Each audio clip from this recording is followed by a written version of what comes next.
रोहित पवार हे अजित पवारांच्या मृत्यूचा विषय इतका लावून धरतायत आणि त्या दरम्यान त्यांची ईडीची प्रकरणं सैल होत आहेत किंवा त्यातनं ते निर्दोष जात आहेत. नाही, आता काय झालं माहिती आहे का, एक विशिष्ट काही लोक आहेत. आता मी नवीन पिढीतला राजकीय व्यक्ती आहे. मला सूर्यवंशी आवडतो ना, त्याचं बॅटिंग आवडतं. मग तुम्ही क्रिकेटचा रेफरन्स दिला. त्याची जी स्टाईल आहे ती काय टिपिकल स्टाईल नाही आहे. त्याची स्टाईल ही आक्रमक स्टाईल आहे. मला धोनी आवडतो. धोनीली सुद्धा याच्या आधी काय असं टकटुक तसं नाही. त्याने एक वेगळे वेगळे शॉट्स तिथं आणले. मला द्रविड सुद्धा आवडतो. त्यामुळे आम्ही फक्त काय करतो, एकच स्टाईल घेऊन चालत नाही, आम्ही कॉम्बिनेशन करतो. पण आता होतं असं की काही नेते फार मोठं मोठं मन असतं. आता चव्हाण साहेबांचं मन मोठं होतं म्हणून पवार साहेबांसारखा एक व्यक्ती पुढे आला.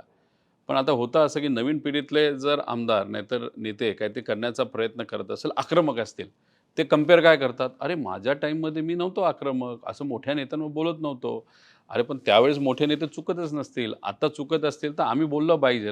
त्यामुळे माझा हा जो स्वभाव आहे तो आहे, तो काही लोकांना आवडतो, काही लोकांना आवडत नाही. आता राहिला अजितदादांचा विषय. माझ्या मनात शंका आहे.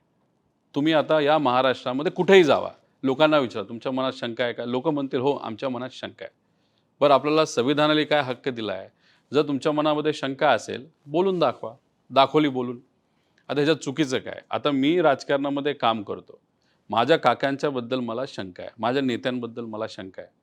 मनामध्ये शंका ठेवून जर मी तोंडावर बोट ठेवून शांत बसलो आणि उद्या जर तुमच्यातलाच एक कुठलातरी पत्रकार माझ्याकडे आला, की माझ्यावर अन्याय झाला, एखादी महिला आली, माझ्यावर अन्याय झाला, एखादा शेतकरी आला, एखादा युवा आला, तर मला तुम्ही सांगा काकाच्या बाबतीतच मी शांत बसलो, तर त्या गरिबाच्या ज्याचं काही माझी ओळख नाही, रक्ताचं नातं नाही, त्याबद्दल मी शांत बसणार का? बसू शकतो ना. की अरे मी इकडंच काय करू शकलो नाही तर तिथे. त्यामुळे मी जी भूमिका घेतलेली आहे, माझ्या मनात शंका आहे. शंका घातपाताचीच आहे आणि माझी इच्छा एवढीच आहे, की तुम्ही त्या पद्धतीने त्याचं म्हणजे पारदर्शक पद्धतीने तुम्ही त्याचं शंकेचं निरसन करा.